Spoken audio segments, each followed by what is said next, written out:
Now. Thank you. Are you going to start with our procedures? So let me quickly, hello everyone, let me quickly read the instructions how people can submit their public comments in person and via Zoom.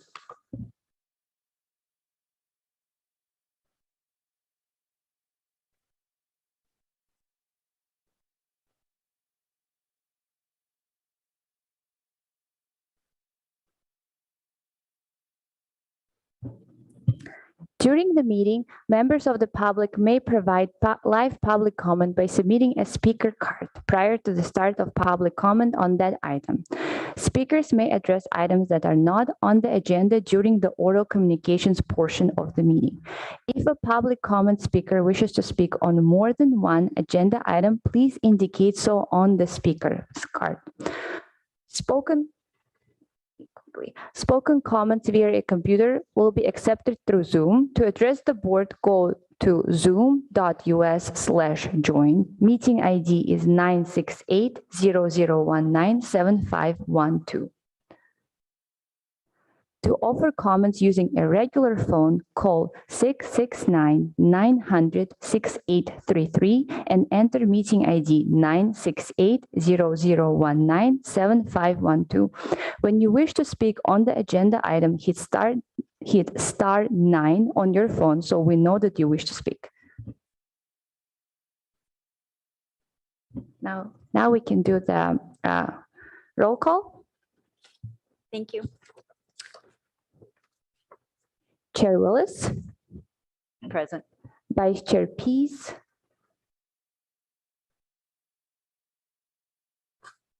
I don't see him yet online. Vice Chair Pease said that he will be joining online. Okay, I see him. Just a moment. Let me quickly promote him from attendee to panelist.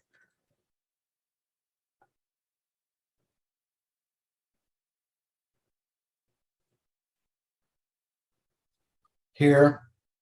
Thank you. Board Member Bauer is absent. Board Member Eggleston-Sislowich. Present. Board Member Henrik. Present. Board Member McKeenan.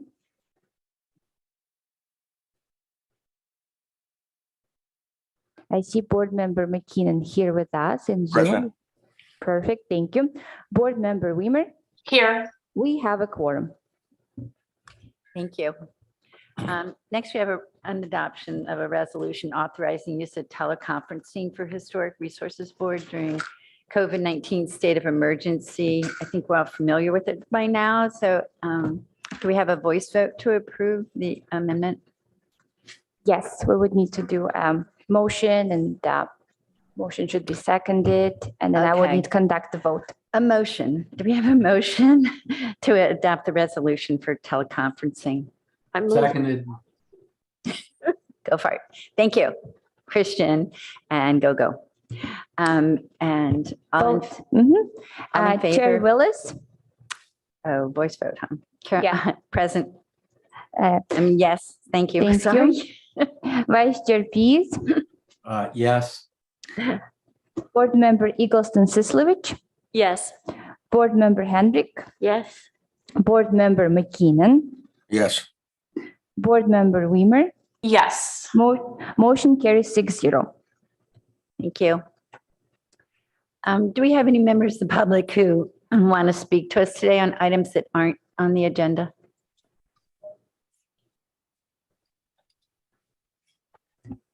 I haven't received any speaker cards for oral communications, and I don't see any raised hands in Zoom. Thank you. The board members have any agenda changes, additions, or deletions? And seeing none, we will move on to city officials' reports. Amy?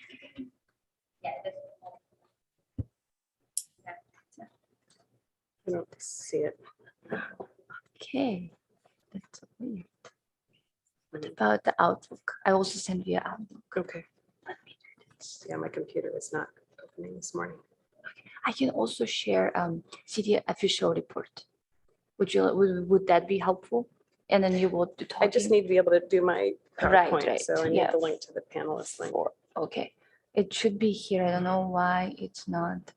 Yeah, that my computer did something weird last night, so Yeah. during the ARB Awards. Yeah. Sorry. I need to, here, let's move this over here so I can talk to the board. Hi. Okay. Good morning. I'm Amy French, Chief Planning Official. Last night, I wanted to report out that we had the ARB Awards. We have these awards every 5 years since the year 2000. And it's kind of a nice program that involves reviewing hundreds of projects that have gone through in the 5 years prior, the process of architectural review with the Architectural Review Board. It's in their bylaws to do this thing. And so it was a lovely event last night, and probably we should have invited more people because we had a lot of food. And forgive me for not alerting you all beforehand. There were no historic projects on the list this time. They were all, there was one that was a refacing of the old Cheesecake Factory. I think that's what it was before. But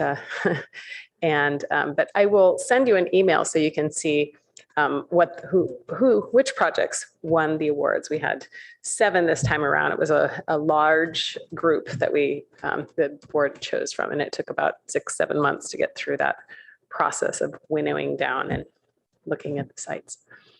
But Recording in progress. okay. Something happened to my computer last night.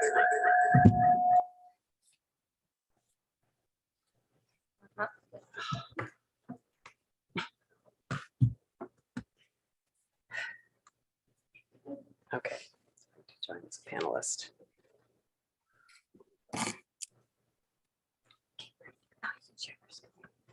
Thank you. Forgive me for the disruption this morning.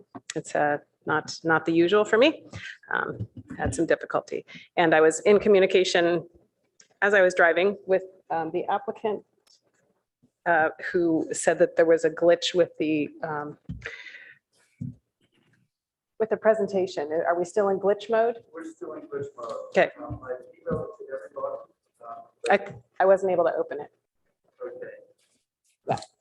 But I thought you said you were bringing a thumb drive. I have a presentation I'll do, and okay. Yeah, I'll forward the presentation that he sent to me last night to you, Medina, and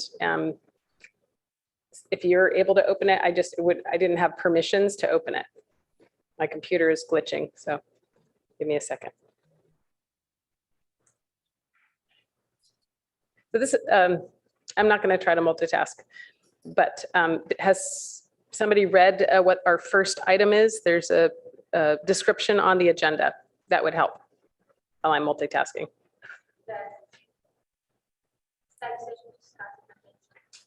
Yeah, perhaps the chair will do it. Thank you. Because we're on that item now, I believe, right? Thank you.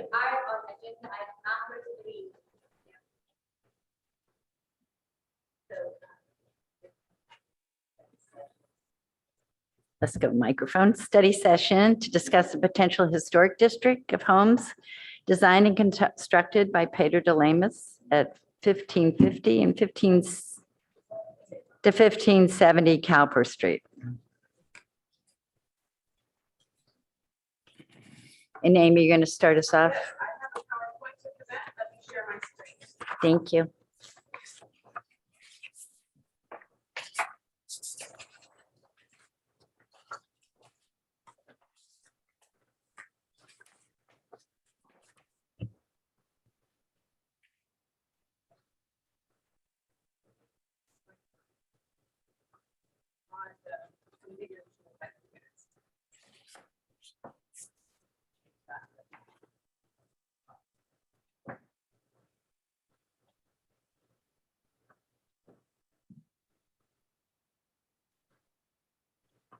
Study session. There's no application on file.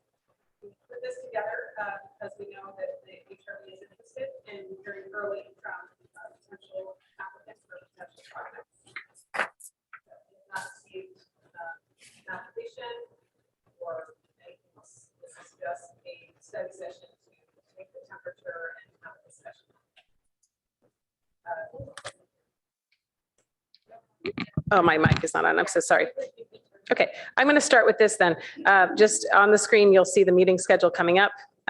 We can talk about this later since we've moved into this agenda item. We're here now is the study session. We have not received an application. There is no formal application for a preliminary review. We just did this because it's nice to get early feedback and per request. So we're here to talk about Pedro de Lemos. Pedro de Lemos was an arts and crafts printer who studied with multiple folks and had an amazing career, notably as the director of Stanford Art Gallery in the early part of last century, many years, and a writer and tree preservation spokesman, as well as designed and built multiple houses and commercial district properties downtown, the Allied Arts in Menlo Park. I have some images of some of these. They're on our inventory. I have a whole bunch of background about Pedro de Lemos. He was born in Nevada. He was raised in Oakland. He went through, as a professor of design at Cal Berkeley, and then an illustrator. And he taught classes at Stanford and served as a editor-in-chief of a school arts magazine. And he was renowned in the art education field. And he built some pretty special buildings. So these are two of the buildings, or three of the buildings actually, two in Palo Alto. You'll know the one on the left was an older photograph. There used to be an oak tree there. And this was Chantilly Restaurant. Later, it was remodeled and there's no oak tree now. It's a wine bar now. On the right is the NOLA, and you'll see that special paving there. He did a lot with paving. Then the Allied Arts in Menlo Park. Those are some of his commercial buildings. The site we're talking about today, of course, is within the Seal Addition. It's a subdivision that is bounded south of Churchill here, and it's on Cowper Street, an L-shaped parcel. And there's some images of the property. 1570 Cowper is the property to the south, or whatever that is, to the right on this map, the yellow building there. And you'll see the driveway leading back to the homes in the back. There's 5 homes on the property, including this log cabin playhouse, they refer to it, on the inventory forms for this property too, 460 Churchill, because this log cabin crosses over. That's the playhouse. So there's some history there. So this is another Pedro de Lemos property that's not in the proposed or considered district that's being considered. It's at 460 Churchill. It's also on the inventory. There's some other properties in Palo Alto. Here's another one featured that looks to be some, 3 addresses, so multiples. So another kind of cottage cluster that Pedro de Lemos was responsible for. And then I thought I would mention in the city's historic inventory, historic survey update from 1998 to 2000, there was note in the report about the Seal Addition as a potential district, but of course, much more study would be needed to come forward with a district within the larger area of Seal Addition. So now on to the subject property. This is the property that is owned by the Morrells. There's 5 addresses here and 5 structures serving as dwelling units. This is the log cabin playhouse that extends onto another property. And then this is 1570 Cowper, the Barron property. This is an image showing exactly what's there as well, with trees, showing the trees that are there in the driveway and how folks access the existing properties. Here's a concept, and the architect that is hopefully getting his presentation transmitted has a presentation on that, what they've been noodling for the site. So I wanted to this is in the staff report, but just remind folks about that. SB 330 is a state law that says when a housing project comes along, a housing development project is proposed, you can't reduce the number of housing units on a property. So that's when a housing, so this is what we informed the applicant or the owner's architect about. And so their proposal that they're looking into concept is to retain the same number of dwelling units on the property in compliance with SB 330. So just one more thing is a cottage cluster. So we have our comprehensive plan that does state this policy to recognize the contribution of cottage cluster housing to the character of Palo Alto and retain and encourage this type of development. So retention of a cottage cluster is a value in Palo Alto. The inventory, the study from 1998 to 2000 did look at the College Terrace cottage courts and noted those as a potential multiple property resource. But again, more study was needed. So the recommendation is for staff to, is for the HRB to conduct a study session, hear from the architect and learn about this concept that they have. Basically, we have some discussion points. We talk about the designation of a historic district, lot splits within a historic district, demolition of some of those buildings on the rear of the property, and then new construction and access to the site and this kind of thing are all on the table to discuss.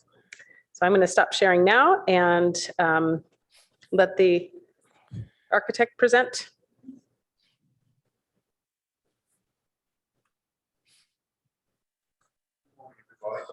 Morning. Thank you, Medina, for all your assistance to get this put together. Sorry for the inconvenience. So the board members, they start with the board, planning staff, and members of the public, of the owners.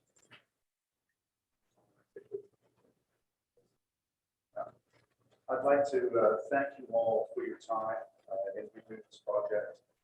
Thank you to Amy and to Jody Gerhard, both for all their time over the last year that I've been working on this, and sort of their patience, their guidance, their wisdom in knowing how to navigate through zoning issues and historical issues with Palo Alto. And for bringing them forward this morning. I also thank you, the board members that walked the site with us and got to see the conditions of the existing property. And, I defer to Amy and the city in reference to some of all the zoning that she brought up for this. Presently, when I was approached by the clients to look at this property, and I know many of you have had the opportunity to see it. It's a challenging property. Pedro de Lamos was a beautiful creation at the time. Many of the structures today don't meet the current code requirements. I have to duck my head down to walk through doorways. The clearances in front of toilets and bathrooms, and they are very limited. Door and window heights are very low.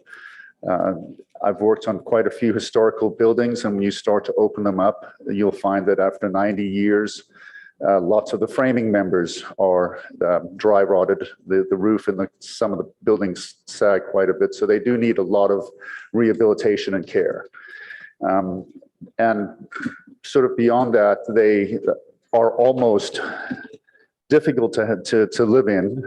To get through some bedrooms, you've got to go through other bedrooms, and just the physical requirements of size for modern furniture and conveniences are not there. So what we had worked with Amy and Jody, as well as the historical consultant Christina Dickus from Page and Turnbull, was to try and arrive at a solution for the property that could maintain the historical assets, but also become a property that people could live in comfortably to today's current standards.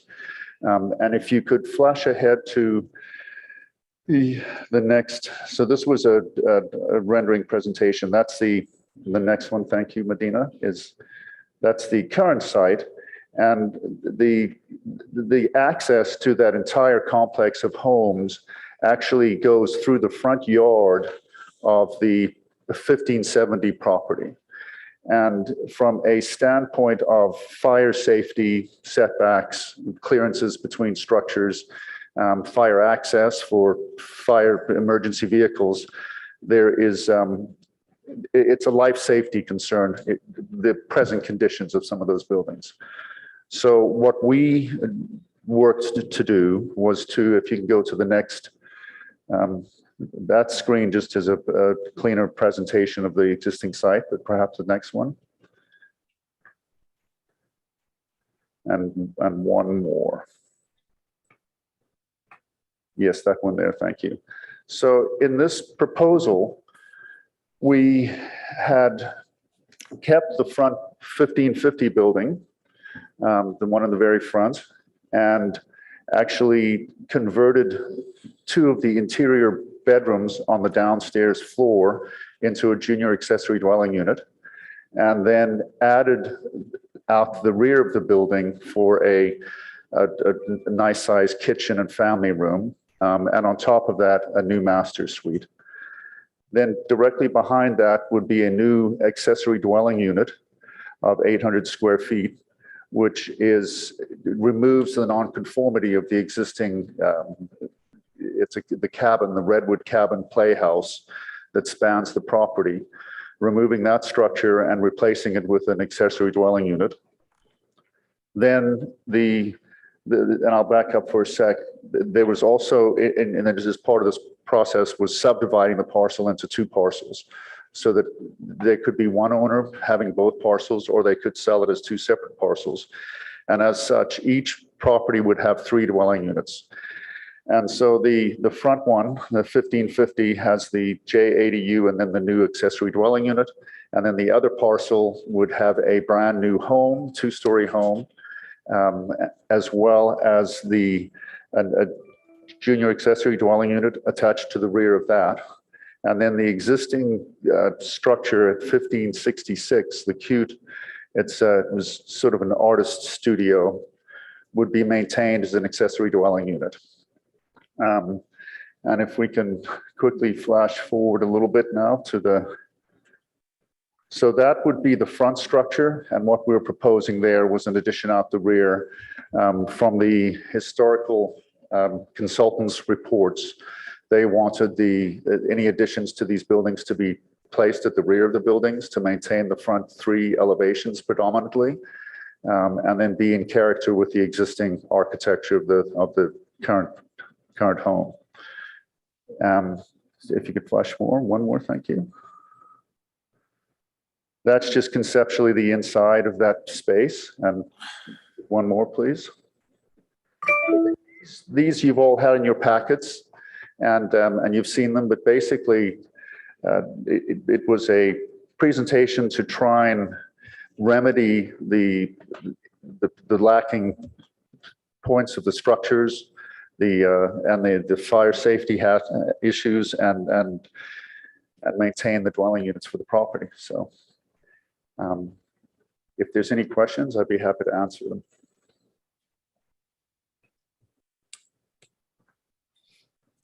Any questions?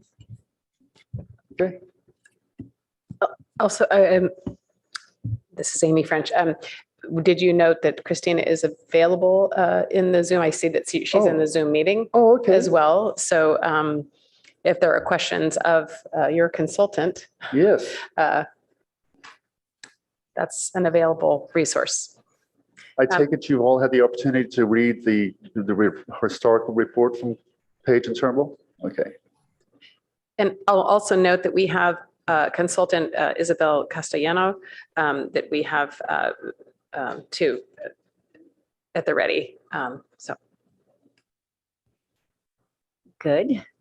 Well supplied with information here. I think we just need to frame our questions. I don't have questions so much as comments. Questions?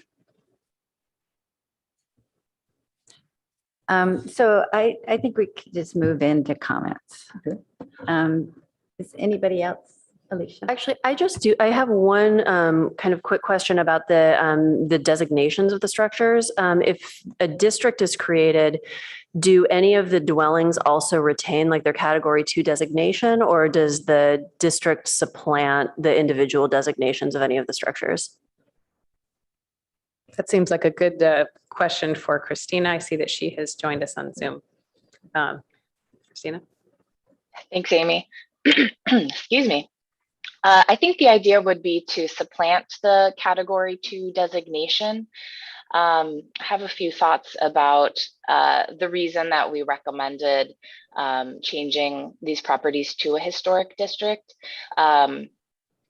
When these properties were originally recorded in 1978, the buildings were documented as a single resource, which included the 2 adjacent properties that were constructed at the same time, but are now 2 properties, 1550 to 1566 and 1570 Cowper. And historic preservation best practices have evolved over the past 4 decades. So current approaches to groupings of buildings favor the use of district designations in many cases, particularly when the buildings are on more than one property. So in part, this shift would recognize that there are a couple of different properties. It would potentially allow a little bit more flexibility to subdivide one of the properties into 2, as Andrew and Amy have mentioned, while retaining the contributing nature of the various buildings. And our Page & Turnbull's opinion is that if this proposed concept moved forward in the future, the number of contributing buildings, if you add in the adjacent building at 1570, would be reduced, with some of those rear buildings removed and replaced. But the 3 most architecturally distinctive and visually prominent buildings within the historic district would remain unaltered. So I think that's something for the HRB to consider. Okay, thank you. Thank you. Thank you for all the thought that's gone into this. These properties obviously are a challenge. I think even though it's not an action item, if there's public speakers, we should acknowledge them and ask Thank them you. to come forward. Okay. Thank you for that. I see one raised hand in Zoom, and it is from Judith Steiner.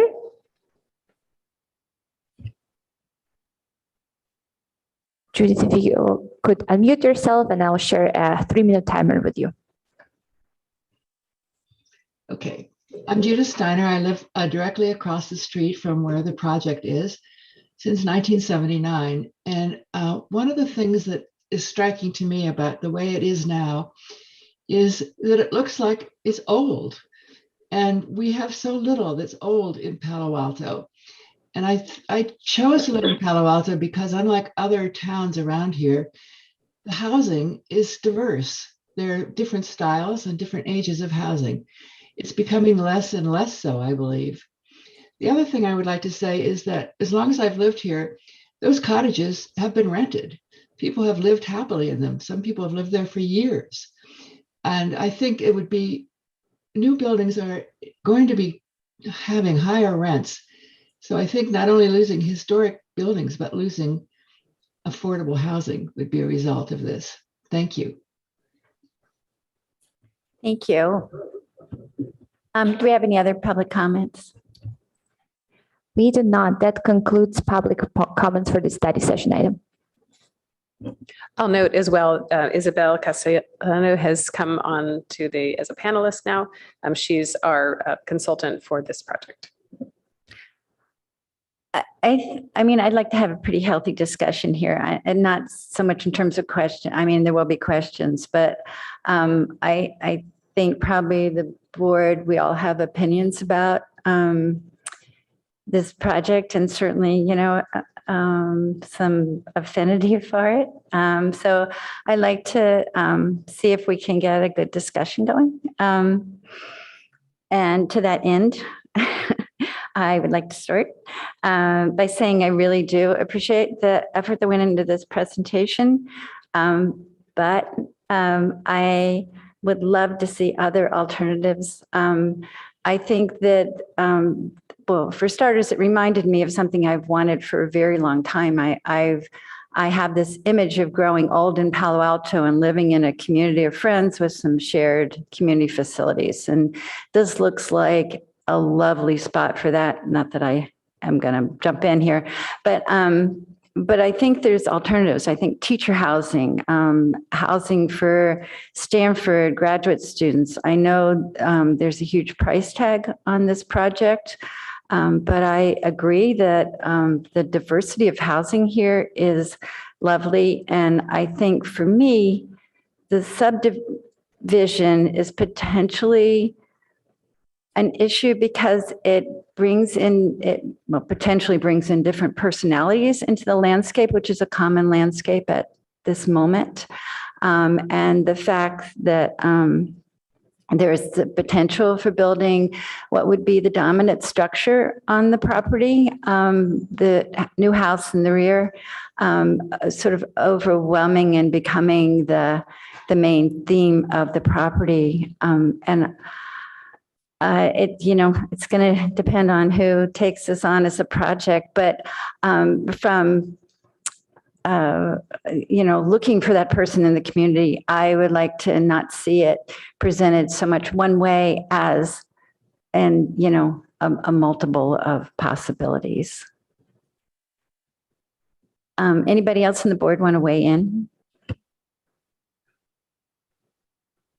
I just had back to the questioning. I had a quick clarifying question about the easement that's now a part of the log cabin property. It looks like when your proposal removes the section of the existing log cabin, or you're rebuilding the log cabin so that it doesn't extend onto the neighboring property.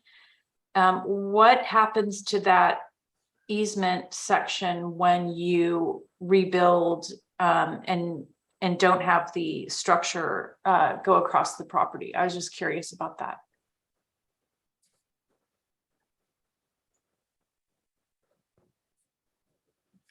So the easement lists in the original deed as going into perpetuity as long as the structure was not altered or removed. So once you remove the structure, the easement is released back to the 424 Churchill Street, or 420. One of the adjacent property would reclaim that portion of land. Okay. Presently, as it's built, all those homes do not meet sort of the fire separations. So that cabin and the two at 424 and 420 Churchill are all there was a property lines scribed between them to give them clearance, but they are very close to one another. So that easement would just go away. I'll just jump in and just make sure the address is correct. It's 460 Churchill, which is the Craftsman Bungalow, and the log cabin playhouse, as they call it, in the 460 Churchill inventory form. Thank you, Amy.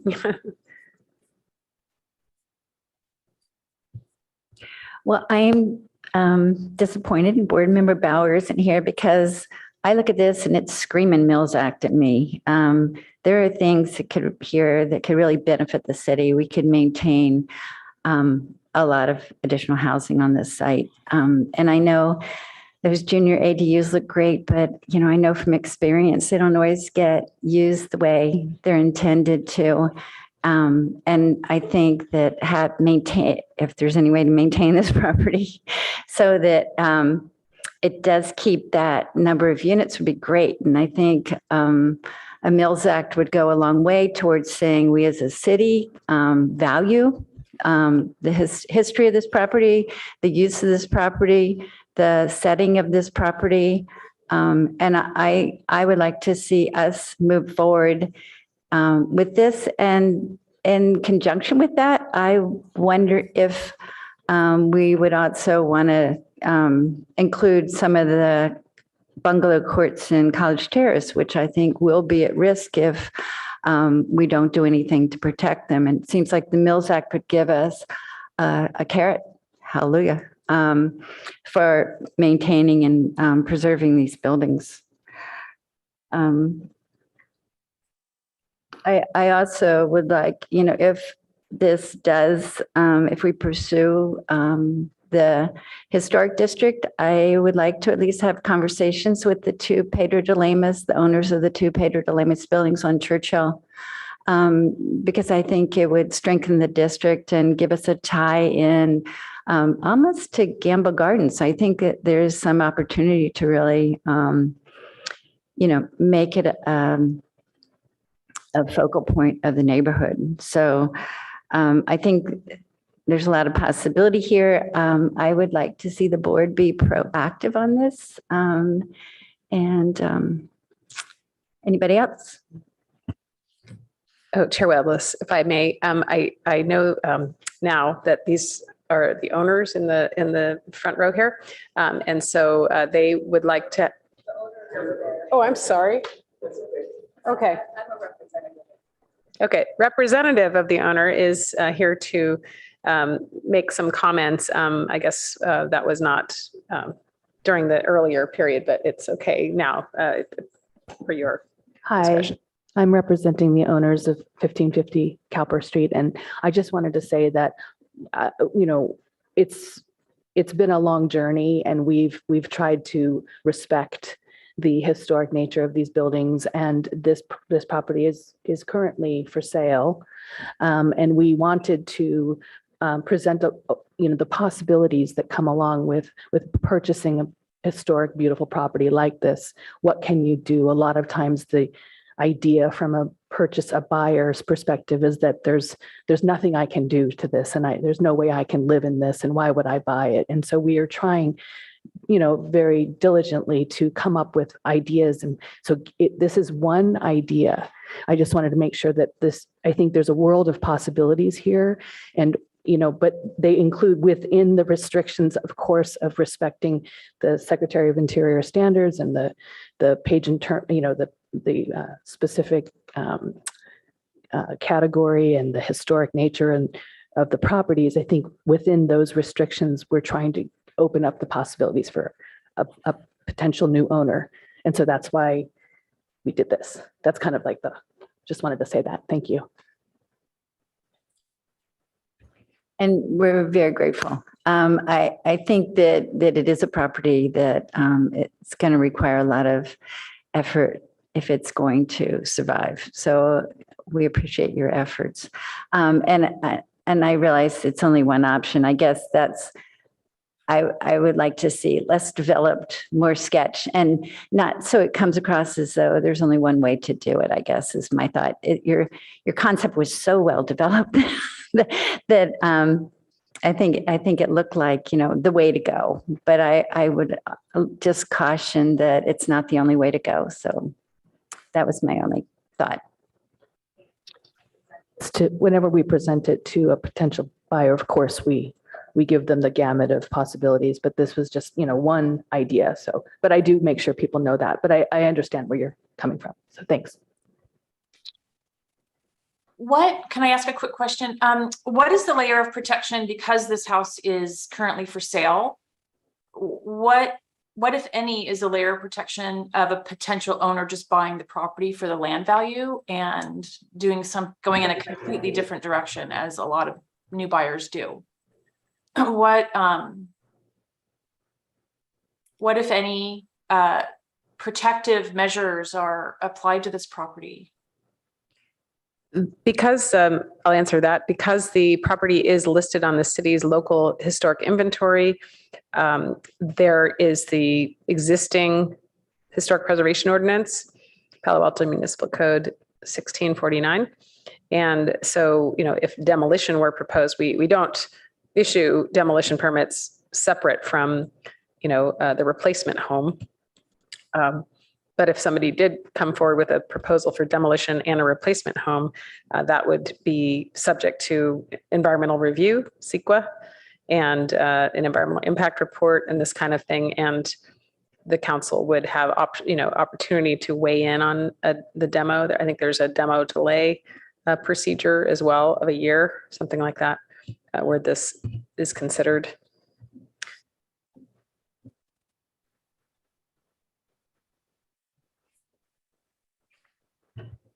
So Amy, question to you. Can the board propose a Mills Act?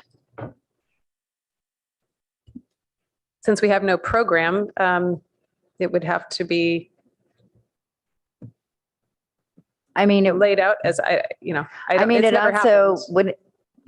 couldn't go into effect until there was a change of ownership too. So is that true? Well, we don't have a Mills Act program in Palo Alto. I know, but it seems like it shouldn't be that hard to put one in place, especially if we did it specifically for one property. I mean, this seems like it might be the spark. Don't know. I know it's up in the air there, but it does seem like this is a perfect, it would be a perfect use of it. And it does seem like if we find a buyer who's willing to maintain the historic nature of this property, that it would be worth it to us as a city. And I guess in my years looking at the Mills Act and how it would be used, this just looks like what we want to use it for. So I guess I need to talk to Dave, but I think I would like to see the board pursue that. So when it does change hands, that we have. I have another quick question. So, I mean, obviously part of the proposal is for them to subdivide this single property to make it into two separate sellable properties. However, the city of Palo Alto does not allow flag lots anymore. So they're creating a flag lot. I'm just curious, what if a potential buyer bought it and then subdivided it with the promise of doing, I don't know, I just trying to bring, sorry, I didn't formulate my question very well, but I guess my question is, what are the restrictions of subdividing a lot under the current circumstances? Are there any restrictions? I mean, obviously it's a more valuable property if it's two properties. And because there are existing structures, it kind of makes sense. It's a big impact for the neighbors at 1570 Cowper. I'm just curious about the subdividing with a layer of historic, and then what if they use the historic, I guess the historic status to move forward with a subdivision, and then they changed ownership, sold both properties, and then each individual, now you have two owners. I can speak to that, board member. Sorry for rambling. I'm sorry. That's okay. Yeah, so in the R1 zones, typically flag lots are not allowed, but when there's historic properties, we do allow them to be subdivided into a flag lot. That is something we noted to this team, that was a possibility. And then as part of that, there are covenants that are placed following as part of the condition of a lot split to make a flag lot when there are historic homes. So that covenant would run with the land. So the covenant would require the new owners to retain the historic value of the properties. At least to not demolish the historic home. Okay. If I may, towards the question that was raised about the potential of somebody demolishing the homes, that could never happen without going through the design review process anyway, because in order to get a demolition permit, you need to apply for a new home permit. And to apply for any new home on that property, we'd have to go through the IR individual review process, the HRB process, planning review. And so there is no way of proceeding with that property unless you go through proper channels. So those structures are going to be protected. What we tried to show was a scheme that maintained the 5 dwelling units that are required because you can't lose any housing on the property. So we're maintaining those. We did show the maximum development potential for the scheme, but there are hundreds of schemes that could come forward. And it's going to depend on somebody that has the endurance to take on something like this, because it's, if we're looking at potentially the Mills Act, IR review, planning review, HRB review, you're looking at 4 or 5 years of review before you can even get to break ground on that property. So in the meantime, we have clients that can't do anything with it. And so I love these conversations. I think they should be protected. And I think what we have strived to do was maintain the three nicest structures and rehabilitate those. But these other ones are, frankly, sure, they're Pedro buildings, and maybe you want them, but they are not livable for current standards. And it's just, you look at the one unit, it's a clustering, but it's a unit over a garage with no fire rating. Something happens. What happens on that property? And so part of our thing was to clean up the utilities, the access, the fire access. We're getting the driveway off. I'm working with the neighbor at 1570 Cowper right now on redoing his house, and that house is in much better condition. And he just wants to remodel the interior. The bathrooms are tiny, the kitchen is tiny, the dining room, you can't even put a common table in now. So we're trying to accommodate and make it more livable for him. And as part of this district, the benefit he gets is we redirect the driveway off his property so that all these living units are not driving right through his front yard to get to their places. So I think it's a benefit for the city. The context, the streetscape of that house is beautiful when we maintain those buildings. But and I think I call them fire traps. Those ones in the back are just, so anyway, I think it's a betterment for life safety and for the enjoyment of life for people there. And sure, if there's two properties, one person could own them both, but it just gives greater flexibility for families that, and those ADUs, they're state mandated everywhere else now that you're providing income and low income theoretically housing for people. So yes, they're on the property. They replace pretty much the size of what's there right now. So it's just they're new and they're up to current standards. And that's what we've strived to do. But of course, there are hundreds of options that could be presented for that property. And we would hopefully, when they are able to sell the property, somebody comes forward with a vision that wants to carry that through. And we'll have this conversation again at that time. So thank you. Thank you. I have a question. If we designate the area as an historic district, what are the downsides? Are there any downsides? I mean, I just see the benefits of the historic district for the current property owner, the seller, and the future buyer. So what would be the downside of having a historic district? I don't really have a ready answer for that because have not analyzed that, what the downside of that is. I guess either way, it's subject to HRB review under the ordinance because it's on our list. Under SB 9, this is historic, so we can't have them have that scenario. Anything in a district like Professorville, when there's modifications that are not Secretary of Interior standards compliant, we're coming to the HRB, we're getting hearings, all of that. So, so if this were a district, it would be like a Professorville. Any kind of district, you could do guidelines for the district, like the Professorville guidelines that we have. So there could be guidelines for this district if it were to become a district. If it were to expand to let's say the Churchill side, which that Churchill property looks very kind of different than these ones, a different craftsman bungalow instead of this French eclectic, then obviously there would be some guidelines around that. Yeah, not sure what the downside is of a district. Maybe, I don't know, Isabel, do you have any, or Christina, do you have any comments on what a downside would be of a district?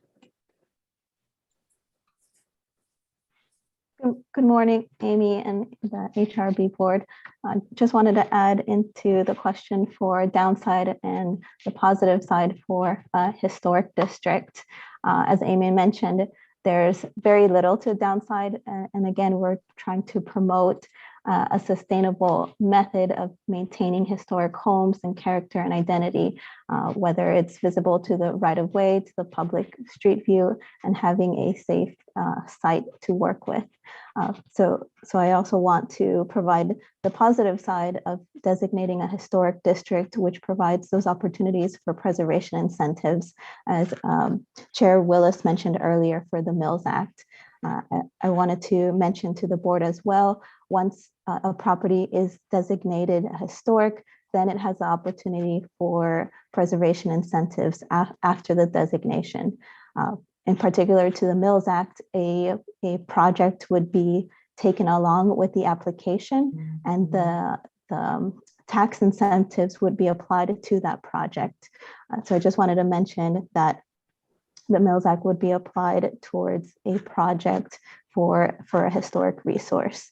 So to think in timeline for opportunities of establishing a historic district and the opportunities of increasing its activity on the site and having incentives for that.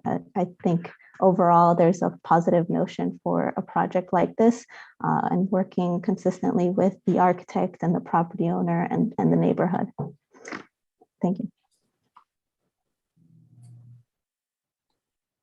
I just want to remind everybody, this is currently a Category 2 property, so it does have some protections in place. Not sure what the difference would be being a historic district or not. I would add the other property is as well, the 1570 is also on the inventory. So there's two properties currently that are part of this concept, and both are protected in that way.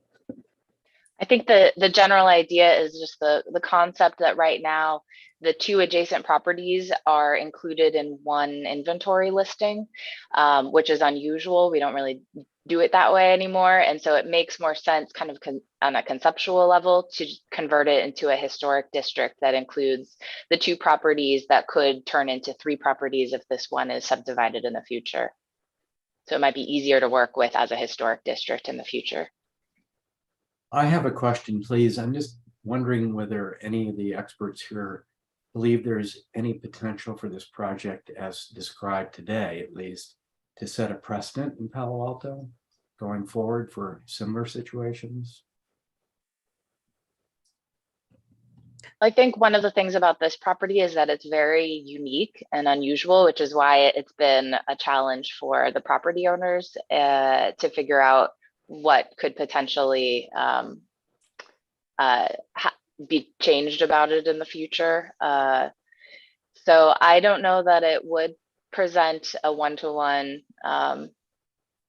precedent for other properties, since it's such an unusual situation with these multiple small types of houses on one lot. Would it be possible for others to argue that their situation is unique as well, and therefore it sets a precedent? I would just say we do have, as I put in my presentation today, quite a few other, cottage clusters around town. The ones that were shown in the College Terrace cottage courts. I mean, if somebody came forward with a district like this, there could be other interest in coming forward with a district for some of those other cottage clusters. So to the extent that it promotes interest in the cottage clusters in Palo Alto and executing or implementing a policy that says work towards preserving those, it might have a positive effect as far as how to actually retain them or retain the most significant contributing structures of each of those cottage clusters. I don't know. We haven't done a study. That would be a study, I think. Thank you. So I have a question along those lines. So if there's a cottage court on a single property, could it then be designated a district? Anybody? I'll let the actual experts answer that. It could, a single property with multiple buildings could be considered one proper, one resource with multiple contributing buildings, or it could be considered a historic district. I've seen both done by different practitioners. So I think there's flexibility when you're dealing with that kind of situation. For example, just as an example, if there's like a rural property that's a agricultural property that has a house and barn, it could be considered one property with multiple contributing buildings and landscape, or some may see it as a historic district instead. Would it be possible for the owners, the current owners now, to apply to make this a historic district right now? We would accept an application for such. I think, I mean, if there's been some study of this already. I don't know how much more study would be needed, but we have the experts.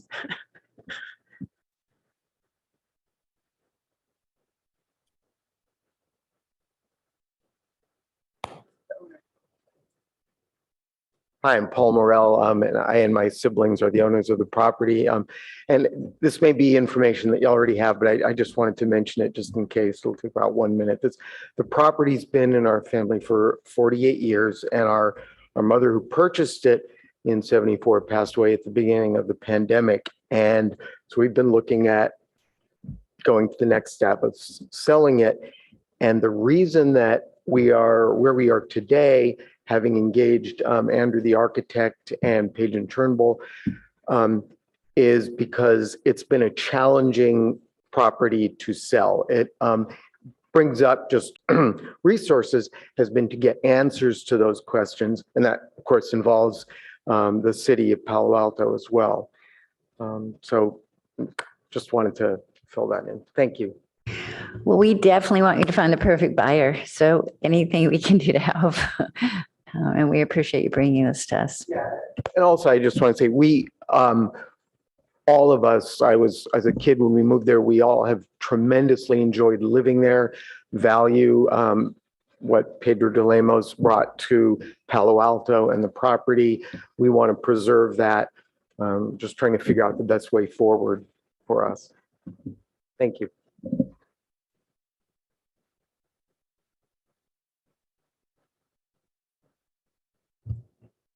So do we have any further comments or discussion from the board? Chair Willis, I see that Board Member McKinnon raised his hand. Great. Yes.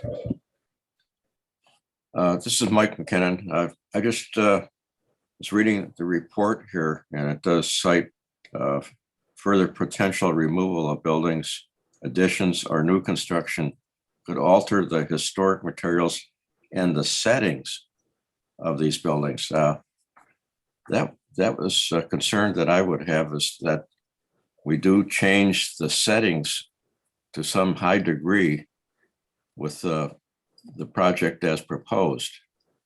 And I would like that to be a consideration that we look at as far as the integrity, loss of integrity as far as settings go.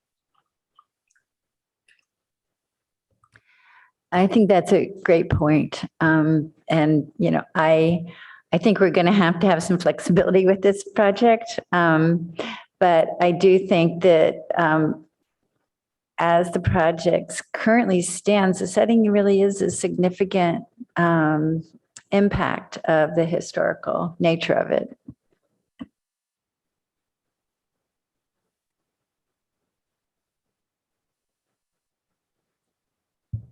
I don't know that we have anything further to contribute. What are the next steps for making it an historic district? Well, if the current owner wished to do so, they would be welcome to call me. We don't have a form per se, but certainly there's something in the fee schedule, I believe, talks about some kind of request for designation. So we would use that process and come to the board and then go to the council, you know, with a real staff report that involves, you know, more research and stuff like that. So I remain available for anyone to call me and initiate that if that's, but you know, I think they're looking to sell the property and that would be the new owner.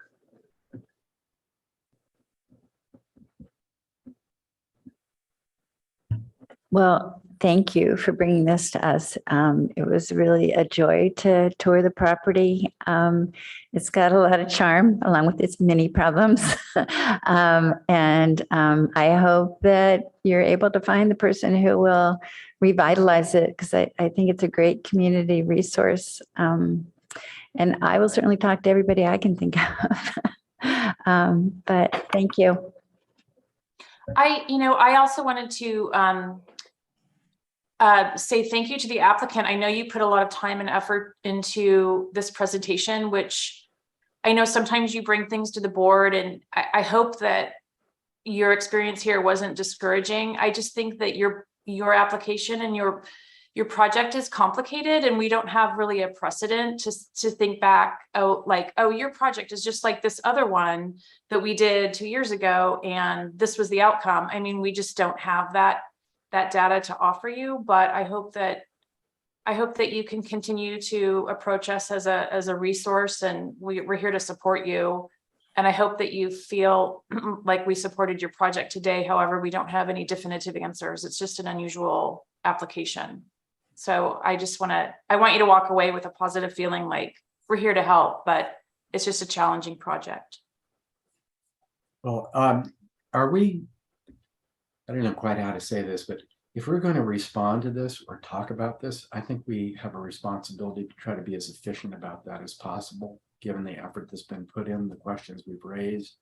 So it may be incumbent on us to have some further discussion about this and see if we can get to a point where we can provide some feedback sooner than later.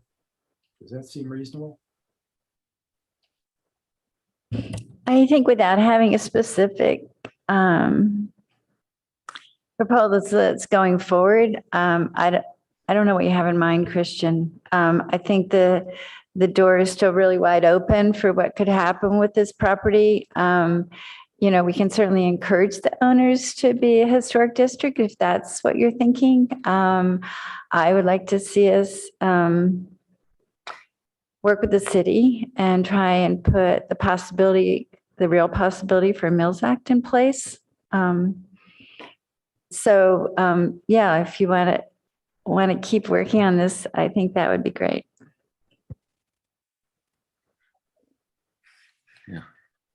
I mean, to be clear, Margaret, board member Wimmer was talking about an application. There is no application on file. Just want to keep saying that. So things are different once we get, an application. It's the process is launched and we mobilize. But without that, we're not. This was beyond what normally happens because it's such a unique circumstance that we would bring that here. This is Mike McKinnon once again. I would suggest that we have site visits for the board on some of these projects, which are rather complicated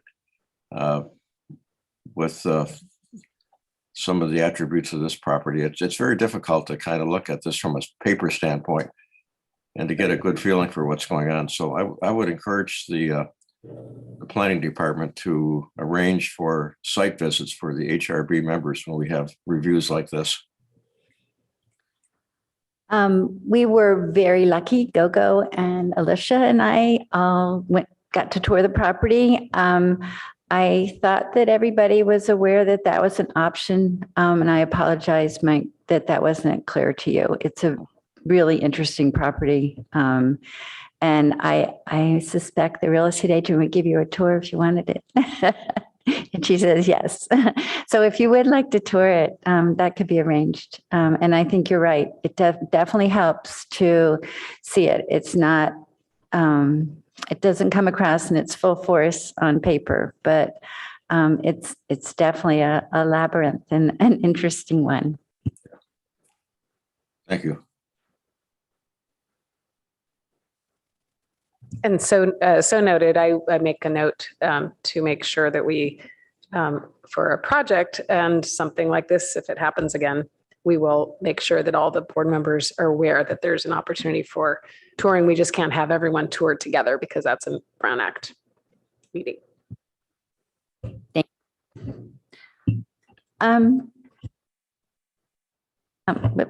you again. I'm going to close this out unless Anybody has anything further? One more. Please. Yes, please make sure everybody has my email address. I'm happy to provide a tour even now for anybody who wants it.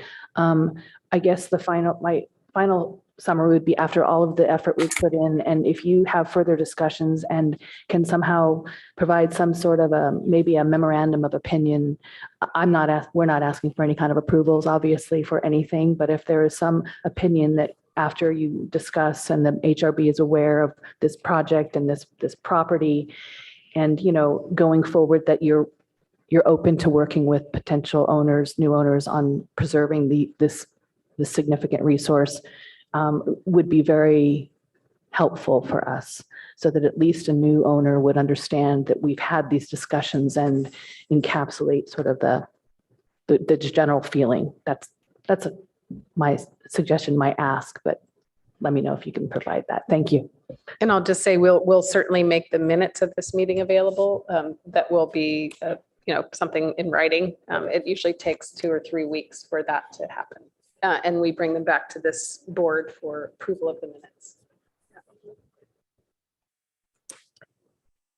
Good idea with the minutes, and I would love to write a little memo. Thank you. So I'm gonna move on. If we have any board member questions, comments, or announcements before we adjourn. Medina, do you see anything? Anybody? No. No, I don't see any questions. I Okay, don't see any good. raised hands. A motion to adjourn. I move to adjourn. I'll second. Thank you. And all in favor? I. Aye. And opposed? And the motion carries. Thank you. Thank you.